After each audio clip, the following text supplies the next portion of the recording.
I know the Seattle Seahawks game is over, but it still continues to frustrate as we find out that there was a blown call in that game that could have changed the entire complexion of the outcome, meaning the San Francisco 49ers might be looking as, a winner in this game if the refs didn't award the Seattle Seahawks two timeouts in a row.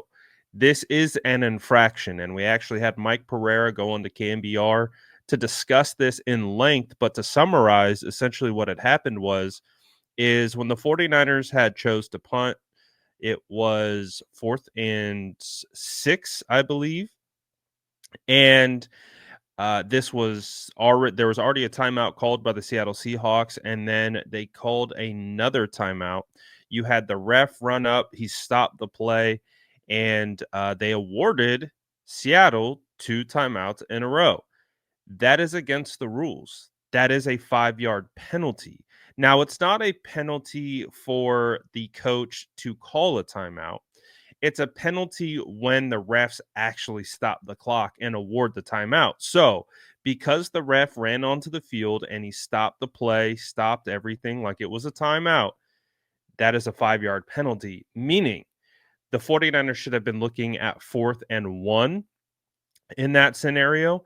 And in a 4th and 1 scenario, based on that portion of the game, and Kyle Shanahan spoke about this after the game, there is a huge likelihood that they would have went for it on 4th and 1. If they convert, they run out the clock, and Seattle goes home with an L. They don't get an opportunity for that late drive at the end of the game, which obviously changes the entire complexion. Now, obviously, the 49ers still had the opportunity to stop them. They didn't. It is what it is. But it is an interesting element to hear that a ref made a mistake, and the way that Mike Pereira described it is it's one of the worst mistakes because it wasn't a judgment call. This is a well documented rule that is black and white. There's no way to,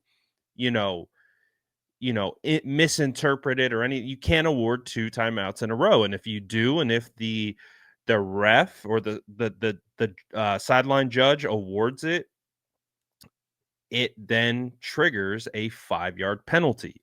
Again, the reiteration was the coaches can call that for that second timeout, but if it's almost up to the sideline judge's discretion if they accept that or not. But because he did, that's what makes it a penalty. So that changed the entire complexion of the game because it did sound like that if the 49ers were presented with a 4th and 1 with getting a 5-yard penalty from a double timeout, they would have went for it.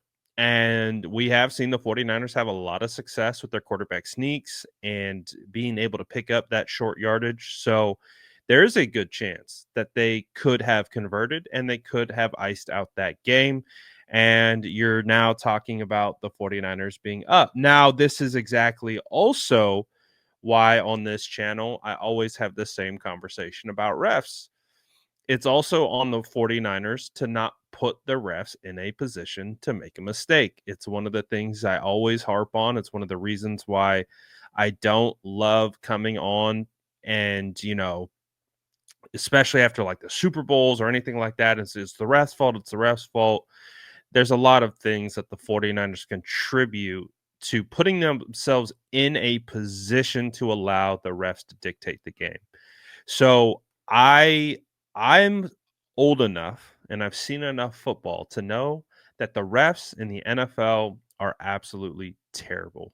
They are garbage. They suck at their jobs. Not all of them, obviously, but I have never seen more bad reffing in the NFL than I have this year, and it seems like it just continues to stack every year. It is atrocious. There is a reffing problem in the NFL. And then when you see that yet again, the 49ers find themselves on the wrong side of reffing mistakes and reffing issues, and you have Mike Pereira saying this is absolutely 100% a mistake on the refs. This is something that can't happen. It's a rule. Like you can't be wrong on rules. Like there are judgment calls that you can make the wrong judgment, but it wasn't a judgment call. You can't do that. It's just a simple letter of the law. You can't call double timeouts. And the refs awarded it to them, and they weren't penalized for it. So, and the way it was described on KMBR was essentially like this is unexcusable. Again, from Mike Pereira, who's like the head of officiating, VP of officiating. He's like the head honcho guy. Um, and it's just like that's what this season feels like. It's the smallest of margins are absolutely changing the outcomes of these games. The margins of error are already so paper thin, and then these kinds of things are dictating the 49ers outcomes. They're these dropped passes or missed calls or things of that nature, very small things being pressurized at the end of games, changing the outcome of games because of not taking care of business before it got to that point. So, again, on one hand, all right, the 49ers found themselves in that fourth down situation to begin with. You know, um, they deserve responsibility for that. But at the same time, you expect the refs to know what they're doing. You expect the refs to understand what their job entails, and to not make just straight up boneheaded mistakes at a crucial point in a game that absolutely can change the outcome of a game, can change the outcome of a season. We understand how impactful that loss was to the San Francisco 49ers. And if that was really the difference in the game, if the 49ers go for it on that fourth down situation and they convert and they run out the clock and they win, they're sitting here today 6-4. They take a bump up in the NFC West standings. Their playoff percent chances are much higher than what they are today at 27%. That has season long ramifications. That has playoff positioning ramifications. This has season altering ramifications by a blown call. And again, I'm not ever going to be someone who comes on here and blames the refs for why the 49ers lose, but I will blame them for making mistakes. And I will blame them for being atrocious this season. And it's not just with the 49ers, it's across the league. It's the amount of missed calls, blatantly bad calls. It's a problem. It is an absolute problem. And at a certain point, you know, who's holding these guys accountable? Who's holding the refs accountable? And again, the 49ers have to hold themselves accountable for putting themselves in that position to allow the refs to make a game-changing, game-determining call at the end. That's on them. But at the end of the day, who's holding the refs accountable? Who's holding them to a standard? Because whatever they're doing this season is terrible. It's awful. And it's not even just 49ers related. It's league wide. So it is frustrating listening to it.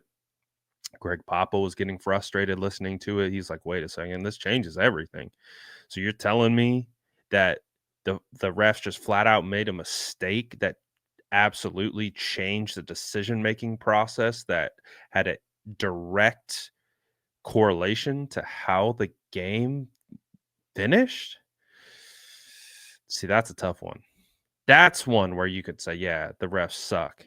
There's a lot of penalties in that game, but those penalties, those ones that are just blatant mistakes, can't have it.